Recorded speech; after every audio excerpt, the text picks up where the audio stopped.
اور بدہوشیوں کا خوب مزہ لیتے تھے۔ ایک روز ایک خوبصورت خاتون کا پلو پکڑے اس کی ساڑی کی تعریف کر رہے تھے۔ بیگم مرزا چیل کی طرح جھپٹ کر آئیں۔ خاتون کو ڈانٹا کہ وہ ان کے میاں کے ساتھ فلرٹ کرنے کی کوشش نہ کریں۔ عورت نے احتجاج کیا کہ وہ تو صرف اس کی ساڑی کی تعریف کر رہے تھے۔ اس پر بیگم مرزا نے کہا کہ میرے ساتھ تعلقات کی ابتدا بھی انہوں نے اسی طرح کی تھی۔ بیگم ناہید سکندر مرزا صاحب کی دوسری بیوی تھی۔ پہلے وہ پاکستان میں ایران کے ملٹری اٹیچی کے ساتھ بیاہی ہوئی تھی، پھر اس سے طلاق حاصل کر کے انہوں نے سکندر مرزا سے شادی کر لی۔ گورنر جنرل کی پارٹیوں میں مجھے صرف ایک بار شمولیت کا موقع ملا۔ پارٹی کے رنگ سے مجھے بڑی کراہت محسوس ہوئی۔ دوسری بار جب مجھے اس قسم کی دعوت ملی تو میں نے بیگم مرزا کو فارسی کا ایک شعر لکھ کر بھیج دیا۔ اس کے بعد انہوں نے سرکاری تقریبات کے علاوہ مجھے اپنی کسی اور دعوت میں شرکت کے لیے مدعو نہ کیا۔ میجر جنرل سکندر مرزا کا کام کرنے کا طریقہ بڑا منظم تھا۔ وہ صبح 8 بجے سے دوپہر کے 1 بجے تک جم کر کام کرتے تھے۔ روز کی فائلیں روز ہی نمٹا دیتے تھے۔ اس کے بعد شام کے وقت انہوں نے مجھے کبھی سرکاری کام کے لیے طلب نہیں کیا۔ سیاسی میل ملاپ اور جوڑ توڑ کا سارا کام دفتری اوقات کے بعد کرتے تھے۔ ان کی ملازمت کا بیشتر حصہ برٹش دور کی پولیٹیکل سروس میں گزرا تھا، اسی لیے اس کام میں انہیں خصوصی مہارت حاصل تھی۔ میرے کمرے کی ایک کھڑکی گورنر جنرل ہاؤس کے برآمدے میں کھلتی تھی۔ 1 بجے جب وہ دفتر سے اٹھ کر پاس سے گزرتے تھے تو لمحہ بھر کے لیے کھڑکی کے پاس کھڑے ہو کر پوچھ لیتے تھے کہ کوئی اہم کام باقی تو نہیں رہ گیا۔ بعد میں میرا اور ان کا رابطہ اگلی صبح تک کے لیے ٹوٹ جاتا تھا۔ اس لاہے عمل میں فقط ایک بار تبدیلی آئی۔ میں اپنے گھر پر تھا کہ رات کے 10 بجے گورنر جنرل ہاؤس کی کار آئی اور اس میں سے کراچی کے ایک بہت بڑے سیٹھ نمودار ہوئے۔ وہ شراب کے نشے میں دھت تھے۔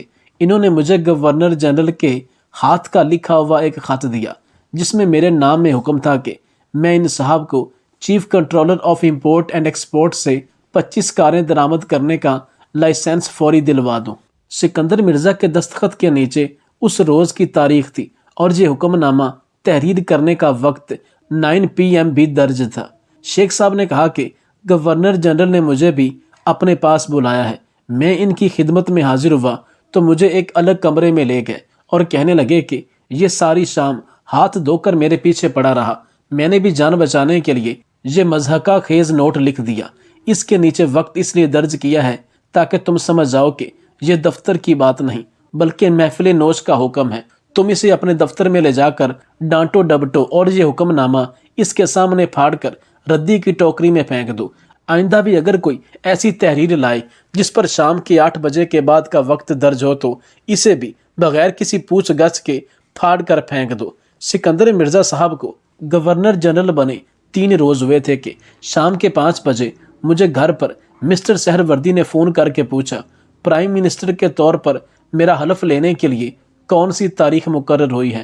یہ سوال سن کر مجھے بڑا تعجب ہوا کیونکہ مجھے اس کے متعلق کچھ بھی معلوم نہ تھا۔ میں نے یہ بات انہیں بتائی تو مسٹر سہروردی غصے سے بولے تم کس طرح کے نکمے سیکٹری ہو، فیصلہ ہو چکا ہے، اب صرف فون کا انتظار ہے۔ فوراً گورنر جنرل کے پاس جاؤ اور حلف اٹھانے کی تاریخ اور وقت معلوم کر کے مجھے فوراً مطلع کرو۔ مجبوراً میں سکندر مرزا صاحب کے پاس گیا۔ وہ اپنے چند دوستوں کے ساتھ برج کھیل رہے تھے۔ میں انہیں کمرے سے باہر لے گیا اور انہیں مسٹر سہروردی والی بات بتائی۔ یہ سن کر وہ خوب ہنسے اور اندر جا کر دوستوں سے بولے تم نے کچھ سنا؟ سہروردی وزیر اعظم کا حلف لینے کا وقت پوچھ رہا ہے۔ اس پر سب نے پتے زور زور سے میز پر مارے اور بڑے اونچے فرمائشی کہہ کے بلند کیے۔ کچھ دیر اچھی خاصی ہینڈ پمپ جاری رہی۔ اس کے بعد گورنر جنرل نے مجھے کہا میری طرف سے تمہیں اجازت ہے کہ تم سہروردی کو بتا دو کہ حلف برداری کی تقریب پرسوں منعقد ہوگی اور چودھری محمد علی وزیر اعظم کا حلف اٹھائیں گے۔ وہاں سے میں سیدھا مسٹر سہروردی صاحب کے یہاں پہنچا اور ان کو یہ خبر سنائی۔ ایسا دکھائی دیتا تھا کہ ان کے ساتھ کچھ وعدے وعید ہو چکے تھے۔ اس نئی صورتحال پر وہ بڑے جھل لائے اور میرے سامنے بس اتنا کہا اچھا پھر وہی محلاتی سازش۔ 2 روز بعد 11 اگست 1955 کو چودھری محمد علی نے وزارت عظمیٰ کا حلف اٹھا لیا۔ ان کی حکومت مسلم لیگ اور یونائٹڈ فرنٹ کے اتحاد سے بنی تھی۔ شیر بنگال مولوی اے کے فضل الحق پہلی بار کسی مرکزی کابینہ میں شامل ہوئے تھے۔ انہیں وزارت داخلہ ملی کچھ عرصہ قبل ان پر بڑے زور و شور سے غدار اور ملک دشمن کا الزام تھا، لیکن اب وہی غدار اور ملک دشمن پاکستان کا وزیر داخلہ تھا۔ بدقسمتی سے کبھی کبھی ہماری سرکاری سیاسی برداشت بڑی ضعیف ثابت ہوتی ہے۔ حکومت وقت کے ساتھ اختلاف غداری بن جاتا ہے۔ سیاسی سماجی امور میں رائے کا تصادم وطن دشمنی قرار پا سکتا ہے۔ اس فعل ابس میں حب الوطنی کے ساتھ کی ساخت کے علاوہ اور کچھ نہیں بگڑتا۔ انہی دنوں مجھے چند علاقوں سے خبریں موصول ہوئیں کہ گلزار نامی ایک شخص ہے جو کہ 2 دفعہ جیل جا چکا ہے، لیکن اب نیک نیتی سے کام کر رہا ہے۔ یہ گلزار نامی شخص غنڈہ گردی میں 2 دفعہ جیل جا چکا تھا، لیکن جب یہ واپس آیا تو اس نے ناجائز غنڈہ گردی کرنے سے توبہ کر لی۔ اب اس نے ایک دفتر بنایا جس میں لوگوں کے لین دین کے معاملات سلجھ جاتا تھا۔ ایک امیر نامی شخص کا 4 لاکھ روپیہ ایک ذمہ دار کی طرف پڑا ہوا تھا۔ یہ امیر نامی شخص کھاد اور سپرے وغیرہ بیچتا تھا۔ مقررہ وقت گزرنے کے بعد ذمہ دار نے اسے کہا کہ میں تمہیں 1 روپیہ بھی نہیں دوں گا، جو تم سے ہوتا ہے کر لو۔ امیر ایک تاجر اور کاروباری شخص تھا۔ اس کے پاس وقت نہ ہونے کی وجہ سے اس نے کوئی زیادہ قانونی کارروائی نہیں کی۔ یہ امیر نامی شخص اس گلزار کے پاس گیا اور اس سے کہا کہ میں نے فلاں ذمہ دار سے 4 لاکھ روپیہ لینا ہے۔ اس گلزار نامی شخص نے کہا کہ ایک شرط پر تجھے پیسے نکلوا کر دوں گا کہ آدھے تمہارے آدھے میرے، مرتا کیا نہ کرتا۔ امیر نامی اس تاجر نے سوچا کہ چلو بھاگتے چور کی لنگوٹی ہی سہی۔ ڈیل ڈن ہو گئی اور فقط 2 ہفتوں کے اندر امیر کو اس کے 4 لاکھ کی بجائے 2 لاکھ روپیہ مل چکا تھا، جبکہ باقی 2 لاکھ گلزار اپنی جیب میں ڈال چکا تھا۔ جب مجھے اس کارروائی کا پتہ چلا تو میں بہت زیادہ حیران ہوا۔ پھر چند دن بعد مجھے گلزار کی زیارت کرنے کا موقع ملا۔ ہوا کچھ جو کہ میرے ایک کولیگ نے اپنے ایک عزیز کو 2 ایکڑ زمین بیچی تھی، جبکہ 1 ایکڑ کے پیسے وصول کر لیے تھے اور دوسرے ایکڑ کے پیسے 2 ماہ بعد وصول کرنے تھے، لیکن اس نے زمین اس کے نام کر دی۔ 2 ماہ کی بجائے 5 ماہ گزر گئے، لیکن اس نے پیسے نہ دیے اور اب تو بات ہاتھا پائی تک پہنچ چکی تھی۔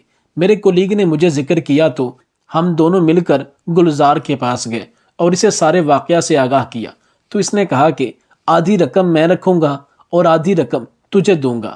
ہم نے کہا ٹھیک ہے، لیکن میری حیرانگی کا اس وقت کوئی عالم نہ رہا جب اس نے فوراً ہمیں آدھی رقم اپنے پلے سے ادا کر دی اور کہا کہ اب تم لوگ آزاد ہو، اب میں جانوں اور وہ شخص۔ ہم واپس آ گئے، لیکن سارے راستے میں بڑا بے چین رہا کہ یہ کیسے ممکن ہے کہ گلزار نے ہمیں آدھے پیسے فوری دے دیے جبکہ اس نے ابھی 1 روپیہ بھی اگلی پارٹی سے وصول نہیں کیا۔ پتہ نہیں وہ اس کو رقم دیں یا نہ دیں، لیکن خیر مجھے چند دن بعد معلوم ہوا کہ گلزار نے اپنے چند بندے بٹھا کر اس زمین پر قبضہ کر لیا اور اس جگہ پر موجود تمام جانور اپنی حراست میں لے لیے۔ قصہ مختصر یہ کہ گلزار نے اس 1 ایکڑ کی تمام رقم بھی لے لی اور ان کے جانور بھی واپس نہ کیے۔ اسی طرح مجھے گلزار کے بارے میں ایک اور بات معلوم ہوئی کہ ایسے ہی ایک شخص نے کسی دوسرے ذمہ دار سے گندم کے گودام سے 200 بوری خریدی تھی، جبکہ رقم کے لین دین میں اس نے بے ایمانی سے کام لیا۔ تو جب ذمہ دار کو پیسے واپس نہ ملے تو اس نے گلزار سے کہا۔ گلزار نے اپنی کارروائی ڈالتے ہوئے آدھے پیسے اسے فوری دے دیے، جبکہ اس شخص کے پاس گیا تو اس شخص نے کہا کہ میں تو کنگال ہو چکا ہوں، میرے پاس کچھ نہیں ہے۔ گلزار بڑا پریشان ہوا کہ میں اپنی جیب سے آدھی رقم ادا کر چکا ہوں۔ اس نے کیا کام کیا کہ اس شخص کی جوان بیٹی کو گھر سے اٹھوا لیا۔ جب اس شخص کو معلوم ہوا کہ یہ حرکت گلزار نے کی ہے تو وہ چند اپنے بندے لے کر گلزار کے پاس گیا تو گلزار نے صاف کہا کہ تمہارے پاس 1 ہفتے کا وقت ہے، تب تک تمہاری بیٹی میری بیٹی ہے، اس کے بعد میں ذمہ دار نہ ہوں گا۔ گلزار کا یہ کلیہ کام کر گیا اور فقط 3 دن بعد جو شخص کہہ رہا تھا کہ میں کنگال ہو چکا ہوں، وہ پوری رقم لے کر گلزار کے ڈیرے پر پہنچا۔ پھر گلزار نے قرآن کے سائے میں اس کی بیٹی اسے دی اور کہا کہ تم اپنی بیٹی سے پوچھ سکتے ہو، اسے یہاں پر کسی قسم کی تکلیف نہیں ہوئی کیونکہ یہ میرے گھر میری بیٹیوں کے ساتھ مہمان بن کر رہی تھی۔ جب مجھے اس واقعہ کے بارے میں پتہ چلا تو میں ایک عجیب سی حالت کا شکار ہو چکا تھا کہ گلزار ایک غنڈہ گرد بھی ہے اور کسی قدر لوگوں کی بھلائی کا کام بھی کر رہا ہے، لیکن شاید اس کا طریقہ ٹھیک نہیں تھا۔ یہاں مجھے وہ بات، وہ محاورہ بالکل صحیح پڑتا معلوم ہوتا ہے کہ جب گھی سیدھی انگلی سے نہ نکلے تو ٹیڑھی کرنے میں کوئی حرج نہیں۔